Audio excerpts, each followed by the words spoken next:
So hello friends, welcome back to another new video. तो final guys MBA CET के जो results है वो रिलीज़ हो चुके हैं। एंड अगर गाइज आपको पता होगा तो आप MBA CET के स्कोर के अलावा भी और कुछ एंट्रेंस एग्जामिनेशन के स्कोर पे भी MBA कॉलेजेस में जो एडमिशन है वो ले सकते हो। ये कौन सी एग्जामिनेशन है एंड कौन से एंट्रेंस एग्जामिनेशन के स्कोर एक्सेप्ट किए जाते हैं ये मैं आपको इस वीडियो में बताऊँगा।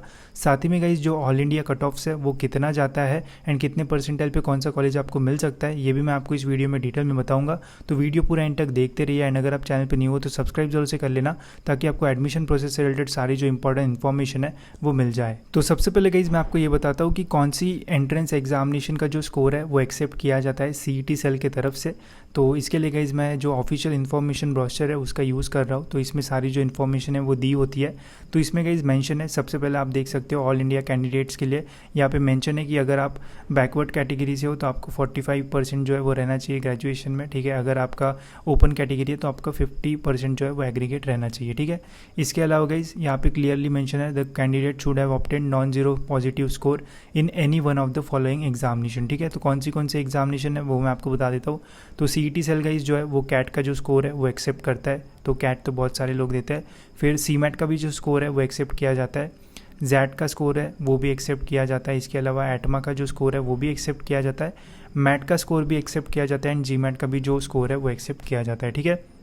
तो ये सारी एंट्रेंस एग्जामिनेशन है गाइज जिनका जो स्कोर है वो CET सेल एक्सेप्ट करती है ऑल इंडिया सीट्स के लिए, ठीक है। तो इनमें से अगर आपने कोई एग्जामिनेशन दी होगी तो इनके भी स्कोर के थ्रू गाइज आप जो है वो एडमिशन ले सकते हो, ठीक है। जब एडमिशन प्रोसेस स्टार्ट होगी तो कैसे आपको इन एग्जामिनेशन से अप्लाई करना है एडमिशन के लिए वो मैं आपको डिटेल में बताऊँगा। एंड कहाँ पर ऑप्शन आता है वो भी मैं आपको आने वाले वीडियोज़ में जो है वो बताऊँगा, ठीक है। बट ये सारे ऑप्शन है, इनमें से कोई भी एक एग्जामिनेशन के थ्रू जो है वो आप काउंसिलिंग प्रोसेस में अप्लाई कर सकते हो एडमिशन के लिए। जिसमें भी आपको अच्छा स्कोर होगा उसमें से आप जो है वो अप्लाई कर सकते हो। कैसे अप्लाई करेंगे वो मैं आपको एडमिशन प्रोसेस जब स्टार्ट होगी उस टाइम बताऊंगा, ठीक है। अब गाइस बात करते हैं कि जो ऑल इंडिया कट ऑफ्स है वो कितना जाता है इन एग्जामिनेशन का। अगर आप स्कोर से अप्लाई करते हो तो आप जो है वो ऑल इंडिया सीट्स के लिए जो है वो कम्पीट करते हो, ठीक है। तो ऑल इंडिया सीट्स का जो कट ऑफ है वो अलग होता है एंड महाराष्ट्र स्टूडेंट्स का जो कट ऑफ है वो अलग होता है, ठीक है। तो AI का जो कट ऑफ्स है वो मैं आपको बता देता हूँ। तीनों कैप राउंड के मैंने यहाँ पे कट ऑफ्स निकाल के रखे हैं, तो चलिए देखते हैं, ठीक है।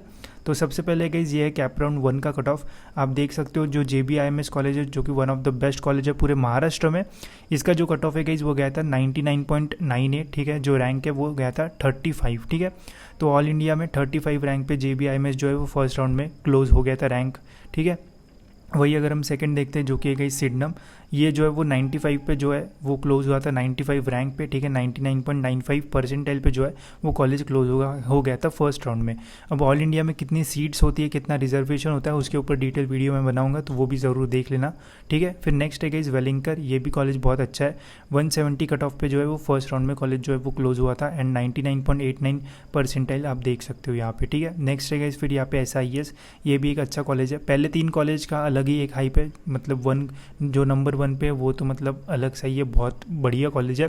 फिर अगर फर्स्ट नहीं मिलता है तो सेकंड एंड थर्ड के लिए जो स्टूडेंट है वो जाते हैं। इसके बाद बहुत सारे स्टूडेंट जो है अगर उन्हें टॉप 3 नहीं मिलते हैं तो एक तो वो ड्रॉप लेते हैं या फिर इनमें से कहीं पे जो है वो सेटल हो जाते हैं, ठीक है। तो कोई पुम्बा के लिए भी जाते हैं, तो डिपेंड करेगा, ठीक है। मैं आपको कट ऑफ्स बता देता हूँ। फिर 4th पे SIS आप देख सकते हो, ये ऑल इंडिया कट ऑफ है, डिपेंड करेगा कि आपकी क्या प्रेफरेंस है, उसके अकॉर्डिंग आप कॉलेजेस के लिए देख सकते हो। इसका मीनिंग ये नहीं है कि जो SIS है उसका रैंक 4 है, ठीक है, ये पुम्बा से बेटर है या फिर COEP से बेटर है, ऐसा नहीं बोल रहा हूँ। बस यहाँ पे कट ऑफ्स है, इसके अकॉर्डिंग यहाँ पे बस जो लिस्ट है वो CET सेल ने निकाली है, ठीक है। 4th नंबर पे यहाँ पे SIS है, 392 कट ऑफ गया था, 99.68 है, ठीक है। फिर है गाइस यहाँ पे पुम्बा जो कि पुणे यूनिवर्सिटी डिपार्टमेंट के अंदर आता है, 395 कट ऑफ जो है वो गया था 99.67। फिर है गाइस यहाँ पे ज़ेवियर, ये भी बहुत अच्छा है, 426 कट ऑफ गया था रैंक के अकॉर्डिंग एंड परसेंटाइल आप देख सकते हो। COEP भी एक अच्छा ऑप्शन है, बस इसका इनटेक जो है वो कम है। 451 इसका जो रैंक है वो गया था 99.6 पे जो है वो क्लोज हो गया था फर्स्ट राउंड में। फिर आप देख सकते हो चेतना का 700 के आसपास गया था, फिर MIT का 1000 के आसपास। जितना नीचे जाओगे उतना रैंक आपको जो है वो ज़्यादा जाएगा। टॉप 15 में अगर आपको कॉलेज मिलते हैं तो अच्छे ऑप्शंस आपको मिल जाएंगे यहाँ पे MBA में, ठीक है। स्पेशली जो आउट ऑफ महाराष्ट्र स्टूडेंट्स होंगे उनके लिए भी ये जो लिस्ट है वो बहुत इंपॉर्टेंट हो जाती है, ठीक है। इसके अलावा इसमें सारे कॉलेजेस है, बट ये AI वाला कट ऑफ है, ठीक है, तो ध्यान से देखना। इसके अलावा अगर हम कैप राउंड 2 का देखते हैं तो यहाँ पे भी ऐसा आपको बहुत ज़्यादा डिफरेंस नहीं देखने को मिलेगा। कैप राउंड 1 में JBIMS का जो कट ऑफ है वो 35 रैंक पे क्लोज हुआ था। सेकंड में आप देख सकते हो 38, मतलब 3 रैंक ही आया था, ठीक है। मतलब यहाँ पे सीट जल्दी भर जाती है एंड एक बार अगर किसी को मिल गई तो वो छोड़ता नहीं है। तो यहाँ पे आपको सेकंड राउंड थर्ड राउंड में जो चांसेस है वो कम ही रहेंगे, तब भी थोड़ा बहुत जो डिफरेंस है वो आ सकता है। सेकंड राउंड में सिडनम आप देख सकते हो फर्स्ट राउंड में 95 गया था, सेकंड राउंड में 97 पे क्लोज हो गया था, ठीक है। फिर वेलिंगटन आप देख सकते हो 174 पे थर्ड राउंड में क्लोज हो गया था, वही यहाँ पे 170। तो ऐसे बहुत डिफरेंस नहीं आएगा। अगर कैप राउंड 1 में एक आधी रैंक से बच जाता है तो सेकंड राउंड में आपको लग सकता है, ठीक है। टॉप 10 तक अगर हम देखते हैं तो 99 परसेंटाइल तक यहाँ पे हमें जो है वो कट ऑफ देखने को मिलता है। टॉप 20 तक अगर हम देखते हैं तो 3000 3,500 के आसपास जो रैंक है वो देखने को मिलता है। 93 के आसपास कट ऑफ हमें यहाँ पे देखने को मिलता है। टॉप 30 अगर हम देखते हैं तो 5,500 के आसपास रैंक है एंड अगर वही कट ऑफ देखते हैं तो 90 परसेंटाइल के आसपास देखने को मिलता है, ठीक है। अगर आप ऑल इंडिया से अप्लाई करते हो, आउट ऑफ महाराष्ट्र स्टूडेंट हो, तो 90 परसेंटाइल में आपको टॉप 30 तक के जो कॉलेजेस है वो मिल सकते हैं, ठीक है। वही अगर हम टॉप 40 देखते हैं तो यहाँ पे आप देख सकते हो टॉप 40 फिर 85 के आसपास जो है वो जाता है एंड 17,500 के आसपास जो रैंक है, 7,500 के आसपास जो रैंक है वो जाता है 7-8 के आसपास, ठीक है। तो जितना नीचे जाओगे उतना कम रैंक आपको जो है वो देखने को मिलेगा एंड उतना ही कम परसेंटाइल होगा। बट ट्राई करो कि टॉप के कॉलेजेस आपको मिल जाए ताकि प्लेसमेंट वगैरह में कोई प्रॉब्लम ना आए। वही अगर हम कैप राउंड 3 देखते हैं तो यहाँ पे भी थोड़ा बहुत जो डिफरेंस है वो आता है, बट यहाँ तक जो स्टूडेंट है वो वेट नहीं करते। इसलिए गाइस जब आप काउंसलिंग प्रोसेस लोगे तो मैं आपको बताऊंगा कि कौन से राउंड में आपको जो कॉलेज है वो फ्रीज़ करना चाहिए। एंड स्पेशली जो आउट ऑफ महाराष्ट्र स्टूडेंट है उन्हें समझ में नहीं आता है। बहुत सारे स्टूडेंट्स कैप राउंड 1 या फिर कैप राउंड 2 में जो है वो कॉलेज फ्रीज़ कर लेते हैं एंड कैप राउंड 3 तक नहीं जाते, जिसकी वजह से लॉस हो जाता है, ठीक है। तो अब आप देखो कैप राउंड 1 में 35 रैंक गया था, कैप राउंड 2 में 38 रैंक गया था, तो ऐसा डिफरेंस नहीं आता।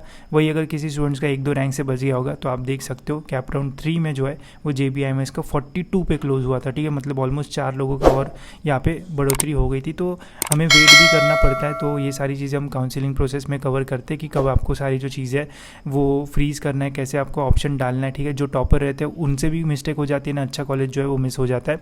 तो अगर आपको ये मिस्टेक नहीं करना है तो आप ये काउंसलिंग प्रोसेस ले सकते हो।